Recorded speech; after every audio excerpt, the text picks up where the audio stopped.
దేవుని పరిశుద్ధ నామమునకు మహిమా ఘనత ప్రభావాలు కలుగునుగాక.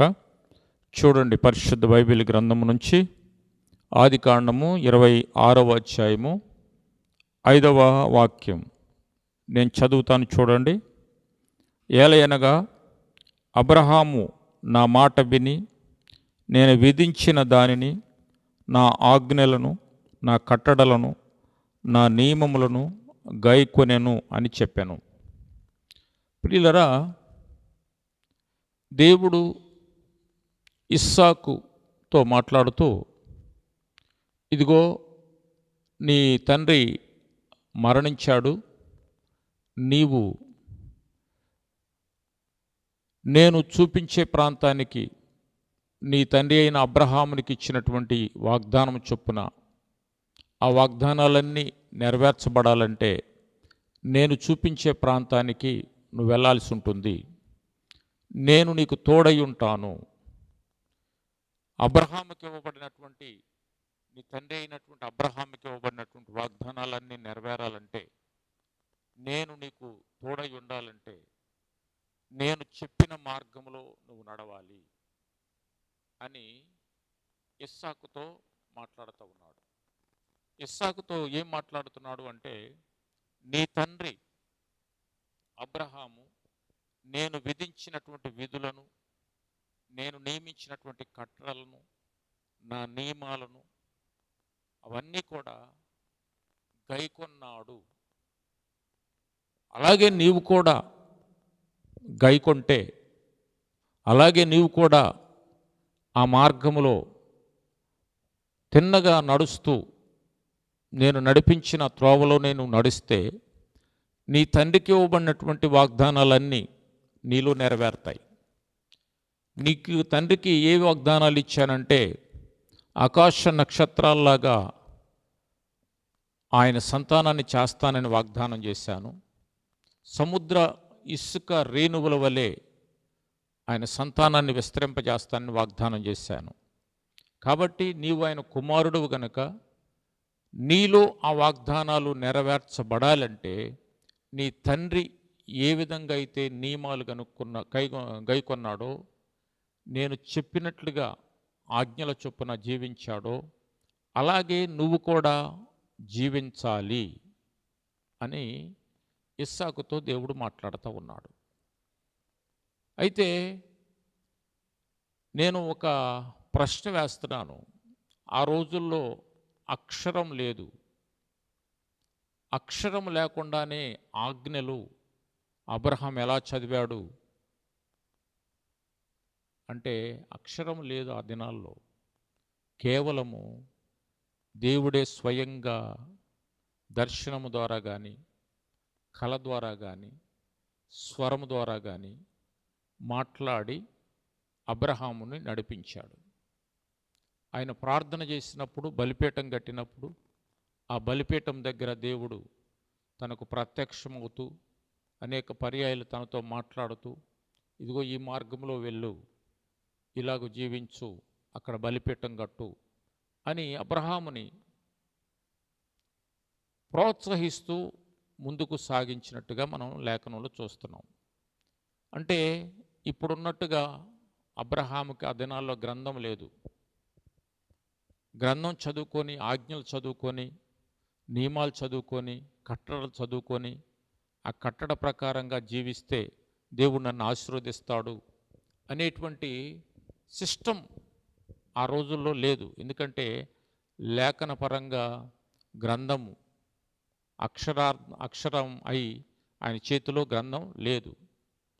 ఎలాగ మరి దేవుడు నడిపించాడంటే, ఎలాగంటే దేవుడే డైరెక్ట్గా మాట్లాడి అబ్రహాముని నడిపించినట్టుగా మనం చూస్తాం.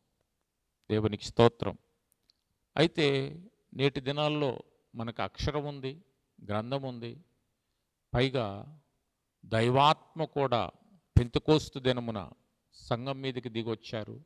పరిశుద్ధాత్మ దేవుడు కూడా సంఘములోనే పనిచేస్తూ ఉన్నాడు. అక్షరం కూడా ఉంది.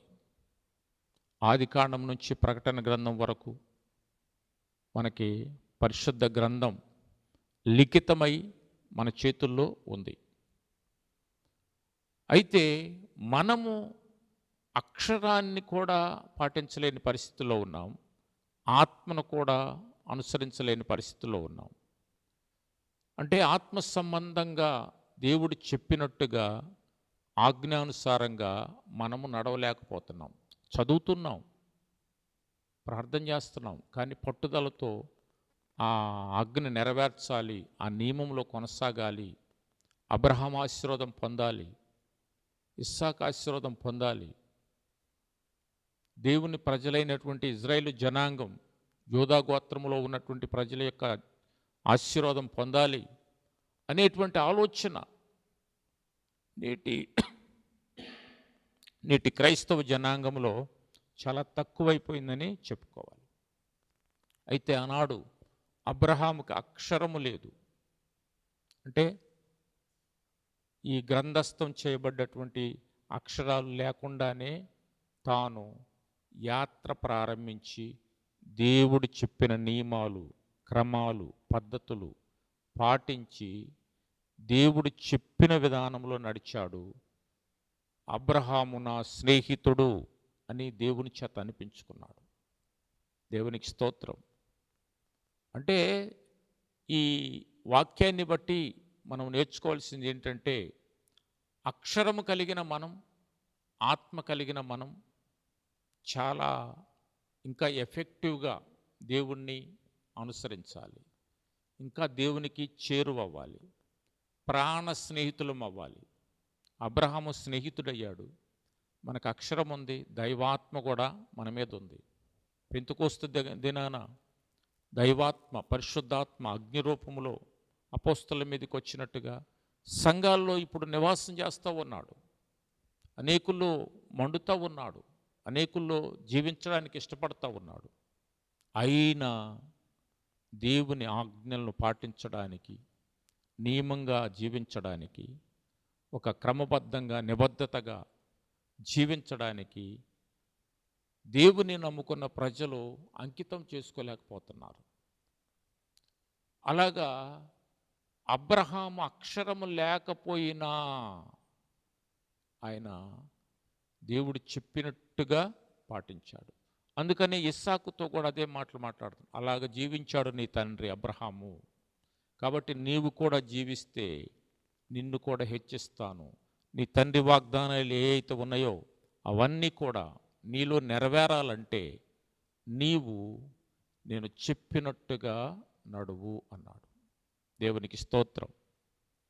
కాబట్టి భక్తిలో కొనసాగుతున్న మనం మన పితరుల యొక్క లేదా మన కుటుంబాల్లో పితరులు మనకిచ్చినటువంటి వాగ్దానాలు, ఆ ప్రార్థన, లేకపోతే నియమించినటువంటి నియమాలు ఏవైతే దైవికంగా వారు పొంది అనుభవించి నీ కుటుంబానికి లేక నీకు పాస్ చేసి వెళ్ళిపోయారో వాటిని కానీ నువ్వు కంటిన్యూ చేయగలిగితే, వాటిని కానీ పట్టుకొని ప్రార్థనాపరుడుగా నియమంగా దైవాజ్ఞను పాటిస్తూ ముందుకు సాగితే, ఏ వాగ్దానాలైతే వారికి ఇవ్వబడ్డాయో ఆ వాగ్దానాలు అబ్రహాములాగా ఇస్సాకు వచ్చినట్టుగా మనకు కూడా వస్తాయి. దేవునికి స్తోత్రం. కాబట్టి మనం మన బిడ్డలకు వాగ్దానాలు సంపాదించి పెట్టాలి.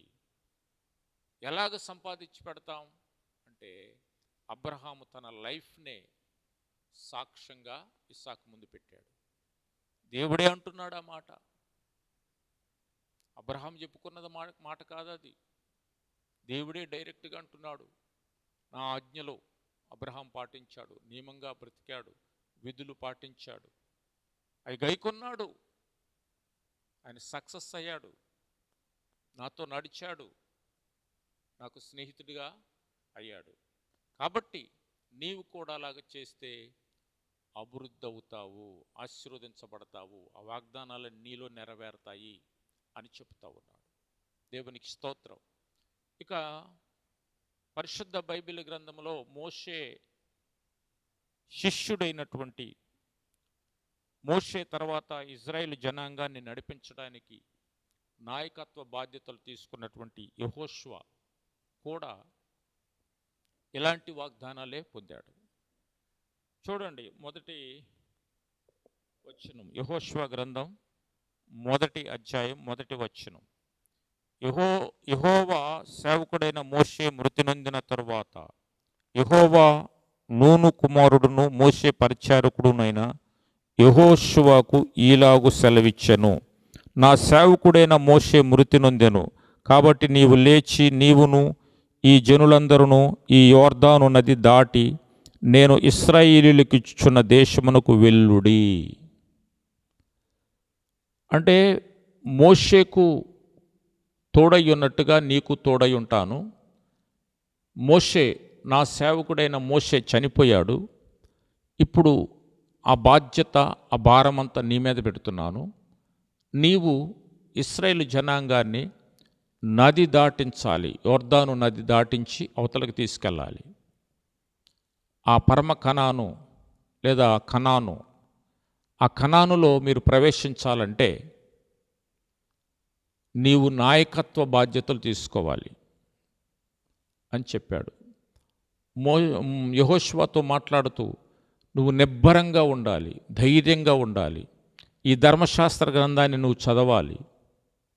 అప్పటికే ధర్మశాస్త్ర గ్రంథం వచ్చింది. మోషే ధర్మశాస్త్ర గ్రంథాన్ని రాసి లిఖితపూర్వకంగా హోరేబు కొండ మీద దేవుడు, ఆ సీనాయి కొండ మీద కొన్ని మాటలు చెప్తూ ఉంటే, 10 ఆజ్ఞలు చెబుతూ ఉంటే దేవుడు తన వ్రేలితో వ్రాసి మోషేకిస్తే అది తీసుకొచ్చి ఇజ్రాయేలీ జనాంగానికి ఇచ్చినట్టుగా మనం లేఖనంలో చూస్తాం. అంటే అప్పటికి ధర్మశాస్త్రం వచ్చింది. ధర్మశాస్త్రంలో ఉన్న మాటలు నువ్వు బోధించాలి, నువ్వు చదవాలి, నువ్వు ధ్యానం చెయ్యాలి.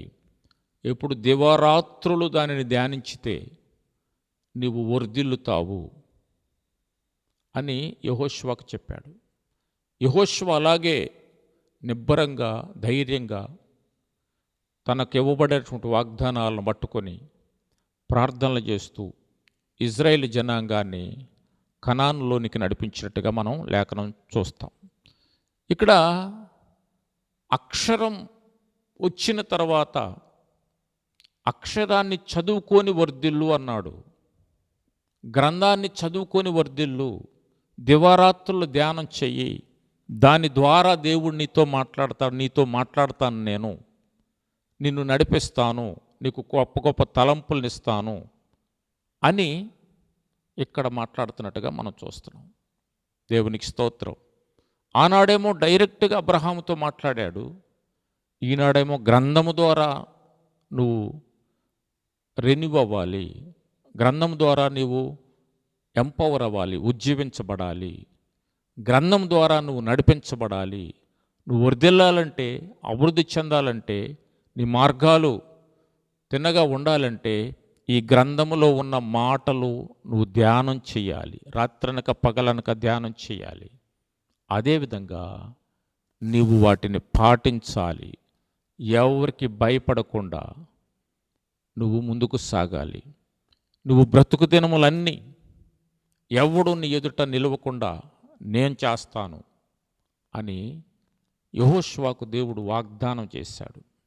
ఆ వాగ్దానం ఆధారంగానే యెహోషువ ప్రజలందరినీ కనానులోనికి తీసుకెళ్ళినట్లుగా మనం లేఖనంలో చూస్తాం.